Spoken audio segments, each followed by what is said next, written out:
Waheguru Ji Ka Khalsa, Waheguru Ji Ki Fateh. Thank you for joining me, Jag Singh, for another dose of Positive Minds on the SIKH Channel.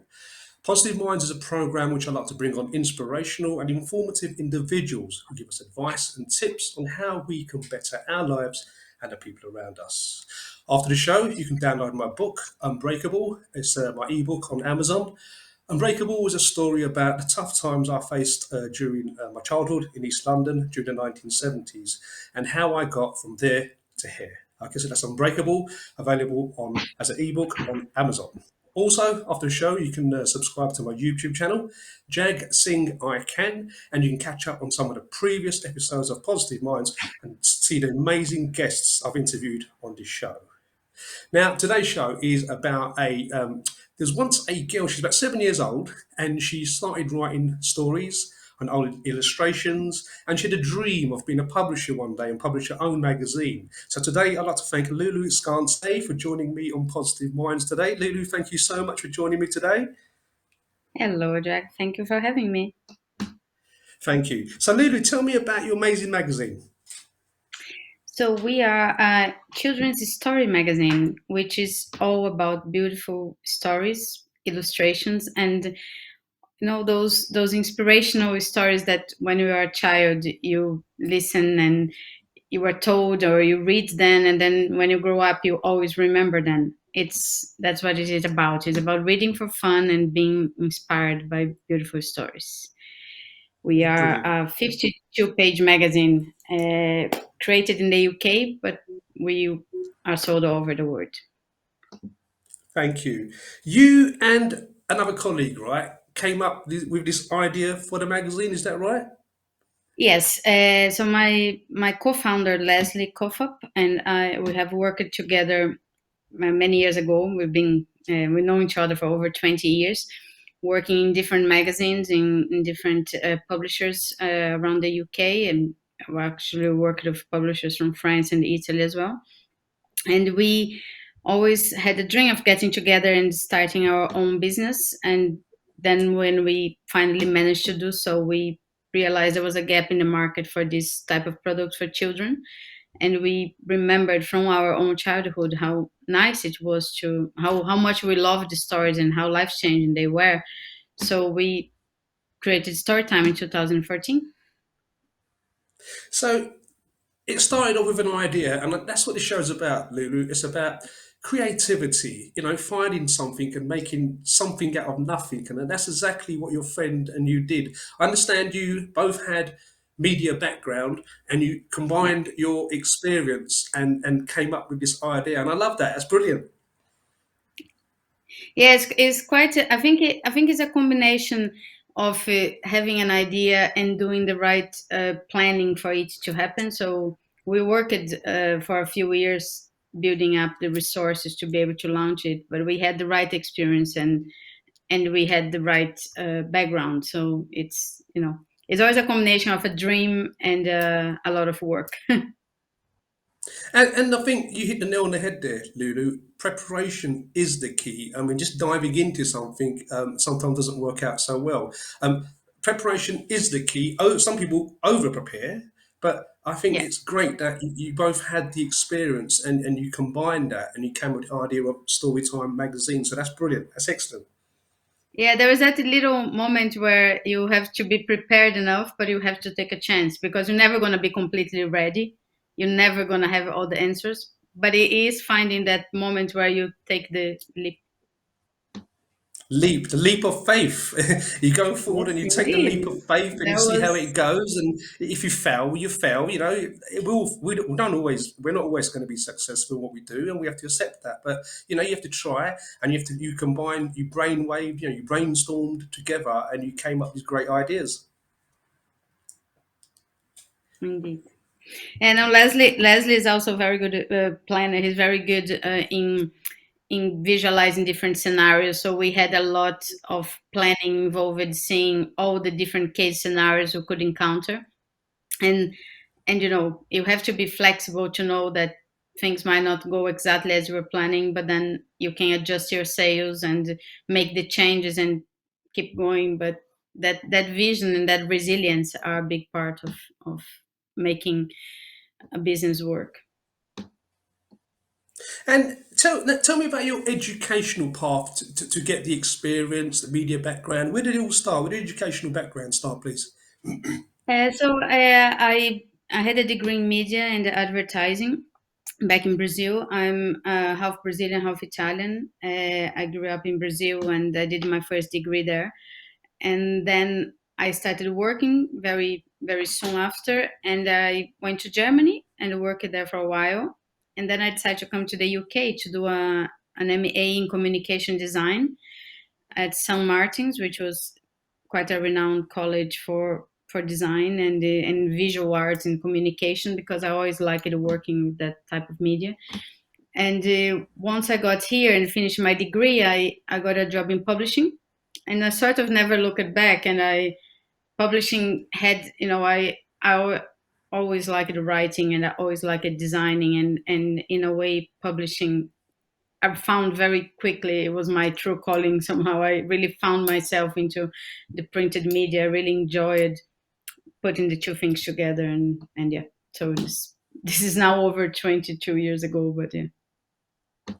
And what you just said there, Lulu, it was your true calling. I love that. I love that because in life, I believe that many people get that true calling, and some people decide to ignore it. Some people decide to put it on the back burner. Maybe one day I'll get to do it. And but it's a vision of hard work and determination, and that pathway of education that it's all gone towards the media and the publishing world clearly shows that you was on a war path. You was going to get there no matter what happens. Yes, yes. Sometimes I do find myself working and thinking that I've always been doing that somehow. That I, you know, even my earliest memory from my childhood, I was drawing, I was writing, I was putting things together, and sometimes it does not feel like a job. It does feel like I'm still playing. And that's what it is. If you can find something in your life that's going to be your passion, and you're working it, it's earning your living. I mean, it doesn't feel like a job. You're right. You're 100% right, because you don't wake up because you're going to go in and clock in your card and clock out your card. You wake up because you think to yourself, what can I do today? And now and again, I'm sure you look at that Storytime magazine and you go, I made this. Yes, no, and I still get extremely proud every month when we have a new cover and we get the printed issue. I look at it and I feel really happy. I have the same enthusiasm 7 years on than I had from issue one. It has not changed. If anything, has got a little bit better, even because as we grow, like we just launched it in China recently. And when I got the first Chinese issue, I was truly overwhelmed by it, because, just to see everything in Chinese and to know that it was going to be out there just made me extremely proud.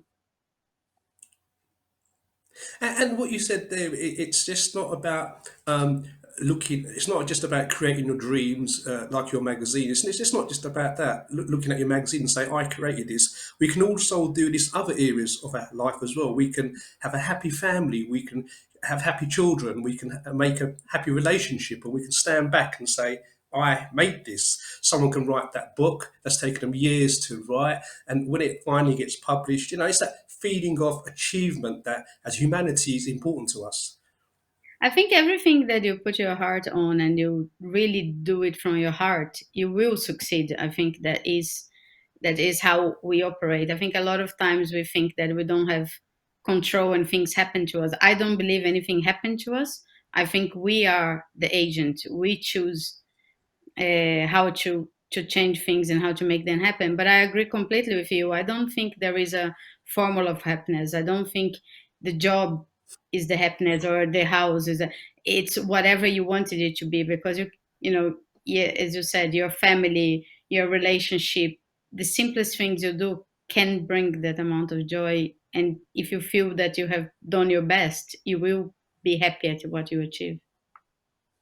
And sometimes, as human beings, we're going to be disheartened. Sometimes our relationships are not going to be Yeah. going the way we want them to be. Sometimes our achievements are not going to give us, our actions are not going to give us the results we want. But please, my advice to everyone, I'm sure Lulu, you will agree, is don't be disheartened. Okay, No, you can't stay down all the time. I agree, and I think we have the power to work back, come back from any desire. Like it will happen. It's not a straight line, and they talk a lot. I mean, we have a new section in the magazine called My Mind Matters, about talking about emotions with kids, and when you feel sad, when you feel happy, when you feel stressed, because I think we should all make peace with happiness is not a line, is a journey. It's not a point that you get and you are happy and you are forever happy. It's just a path, and you're going to have moments of happiness and moments that are difficult, but you are the one on this journey, and you're gonna get there, and it's gonna be beautiful no matter how your journey is. And what you said there is it's not just a straight walk. You're 100% right, because if it was easy, everybody would do it. Only you know now, Lulu, right? And I'm going to, you know this. Only you know how much hard work you have Yeah, put. Only you know the nights you've stayed up and you've thought yeah, about that idea and you've been it's writing it away. true. Only you know how much hard work you have done to get where you want today. It doesn't just it's fall into your lap. It doesn't just fall into No. your hands. You Mm. have to graft. You have to work hard. No, yes, I would never, I mean, to anyone, you never say to someone, oh, you were so lucky. I don't think that plays in, but everything is hard work in life. And of course, running a publishing company, I mean, we are completely independent and self-funded. So Storytime, Leslie and I started it with no, we didn't raise capital. We actually self-funded, and self-funding a publishing company is a big ask. Is a huge deal. So of course, it's not uh, easy every day. It's much easier now than it was, but I would say probably the first 4 years were extremely challenging, and there were a lot of variables we had to learn along the way, how to stay afloat, and difficulties, and yeah, you have to find the right partners, and you have also to find how to grow. So it's never easy, and you can never sit back and say it's done. It's never done. And what you just said there, the first 4 years, I've spoken to many writers, boxers, people in sports, inventors who have said, and business people who have said the first 4 years of starting was tough. As funny as that 4 years. I think the Yes. 4 years is the test. Yes, they say the fifth years onward, you're going to survive no matter what. You have crossed that line of. So we were quite happy when you turned it five, and I think that was a big change for us as well. But I guess it does take a while until you really master all the, the challenges. Then you get used to it. I mean, if you can do it earlier, that's fine. But for people out there who are starting a business or whatever, just remember this. 4 years of hard work of learning your craft, of learning the ins and outs of the business, the contacts. It takes time. Everything takes time, and if it's worth having, it's worth working for. Lulu, the magazine, Storytime Magazine, is it internet based or paper based, please? As both of them, we have a printed version, which is how we started. So the hard copy, as you can see some behind me. And then we have launched a digital platform where we have our complete archive. So we have published over 700 stories, and over uh, more than 1,000 pages of activities to go with every issue. And all that is available in our digital platform alongside audio versions of the stories. So you can access the story time both ways. I Because We have when we this. spoke last, when we spoke on the phone. Sorry, when we spoke on the phone, you said that it was paper based, but due to the pandemic, you thought, wait a minute, how can we get to these children? And then once again, you and Leslie brainstormed and came up with the idea of having it internet based, which couldn't have been easy to convert. Indeed, yes, the lockdown made it more urgent. It was always in our plan to create that, but of course, the lockdown, there was a lot of disruption with the mailing. A lot of the post was not getting to people. A lot of the schools that use us were closed, and we needed the children to access the content. So we reacted rather quick and developed it in just a few months, less in the first lockdown, and then we launched it early this year, and made it accessible to all the schools and also our international clients and everybody that could not get it on the post. And then we since we are at it, we started doing the audio versions, which have been amazingly well received, because reluctant readers, or anybody who has English as a second language, the audio is incredibly beneficial to them. But also as a bedtime story, you can just play the story and listen to it while you are getting ready for bed, and things like that. So it just brought another dimension to our magazine, and has been really rewarding to see the feedback. So, how many, approximately, how many subscribers would you say you have at the present moment, roughly? So in the UK we have around 50K, and the Wow. worldwide we have, yeah, we have, the last 2 years have been particularly excellent for us, because of all these new ways of offering story time. Now we have sort of almost doubled our size, and we have a version in Singapore, a version in Netherlands, and we just launched it in China. We don't have the Chinese numbers yet, so roughly we have about 25,000 subscribers in around the world, but we imagine this number is going to be substantially larger once we get the Chinese numbers through, as they can, they they start getting the results in January or February. I mean, those figures you just told me, that 50,000, but it clearly shows that there is a need for story time. It's needed. Children want to read it. Parents want to read it to their children. There is a need out there. Definitely, I think a lot, when we had the idea for story time, a lot of the content available for children were branded or game related, things that were trend based, and a lot of the children's magazine had a lot of plastic toys and so on. And I remember when we first came up with story time, we were told many times, "Oh, forget it, it's never gonna work. It doesn't have plastic toys on the cover. Oh, it doesn't have any brand. It doesn't have any TV programs, characters in it." And we were discouraged a lot by distributors and people that thought the children's market needed either a TV or a toy relationship to work. And we were very confident that actually children like reading, like good quality content, and the stories are evergreen. I have never met someone that doesn't have stories that they read as a child that still resonates with them. It's universal, and that's the reason why stories get told over, and they are evergreen. So we really felt confident, and yeah, we have been very lucky to be proven right. But you we didn't know, because we felt the same way about stories. So there was a personal resonance with ourselves. So. And what you said there again, people told you it can't be done, it can't be sold, you can't do this, you can't do that, and that's what it's all about. It's about persistence. You sat there and you was determined that you was going to make it happen, and you proved them all wrong, basically, haven't you?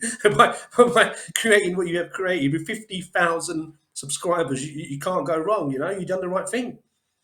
And if you look nowadays, there is a massive movement out there for magazines without plastic, that don't come with toys, that have no plastic bags and stuff like that. So actually nowadays people want more magazines like ours, and a lot of the old-fashioned children's magazines are out of the shelves because of the whole green movement and so on. But we have Yeah, had a yeah. green policy about, we send our magazines out in paper envelopes. We haven't used plastic on anything, and that has been our policy since 2014.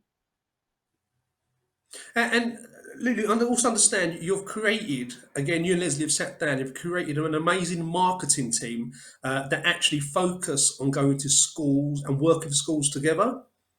Yes.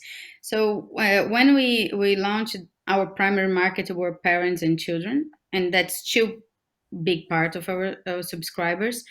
But we got a lot of teachers writing to us and saying they were using story time in the classroom, because it was a nice way to make the lessons more exciting, more interesting, and children responded quite well to magazines instead of books, because they were shorter, they were more tactile, etc. So we realized there was a big market in this. The school market was quite a big market for us. So we started learning all about that. We had no experience on it, but we then developed a lot of resources to support our magazine in the classroom.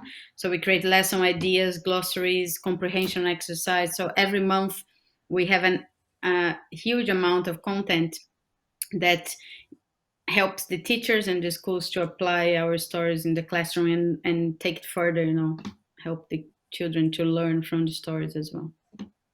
And nowadays, I So, would so say the Lily, schools are 50% of our market. brilliant, thank you. So, Lily, if people want to actually go to your website, or if people want to go on your social media to find out about Storytime, how can they contact you, please? So we have two websites. We have the storytimemagazine.com, which is our brand website, but we also have storytimehub.com, and that's our digital platform where you can subscribe to the audio versions, the digital versions, and the printed version as well. And finally, our social media or our channels are at Storytime Mag, all of them: Twitter, Instagram, and Facebook. Okay, and also, are you always looking for illustrators and more stories to come your way as well? Can people send you stuff? Yes, we have in the website, we have submission pages with all the information that illustrators and writers need to send us stories and the portfolios. And then we tend to look at those once a month and get back and when we have opportunity. But we're always open, like we're constantly receiving submissions and talking to people and hoping to share new artists with our audience. So there you go, guys. There's a special invite to all you guys out there who are illustrators or are drawers who are writing children's magazines, writing children's stories. Get in touch with Lulu, and if it's okay, she may get together with you. And you might be able to publish your book or maybe to draw for her magazine. Lulu, listen, thank you so much for coming on Positive Minds today and sharing your story and advice. It's really been great to have you on. It's been great to meet you and best of luck. And I think it's great the message you're putting out there. So very nice to be in it. And this program wouldn't be possible without guests like yourself, Lulu, who come in here and talk about building something from nothing and making it a reality.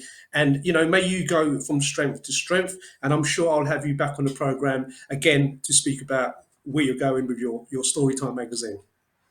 Thank you very much. Okay, guys, so there you have it. Okay, a 7-year-old girl starts drawing. Okay, she starts writing stories, illustrating, and she has a dream of becoming something, of making something become a reality, something that she can share her, which is a passion, and she wants to share it with the whole world one day. And she does. She does do it. She makes it happen, and it wasn't easy. It wasn't an easy road to walk, but she gets together. She brainstorms with her colleague Leslie, and they make it happen. We all can make it happen. Okay, find your passion, find your path, find out which way you're going to walk. And there's help out there. You've got Google, you've got YouTube. Find out, learn, reach out to people, network. Okay, but whatever happens, don't let that dream go because it can become a reality. You just have to make it happen. Okay, guys, thank you so much for joining me, Jag Singh, on Positive Minds again. Until the next time, please keep smiling and keep moving forward. Waheguru Ji Ka Khalsa, Waheguru Ji Ki Fateh.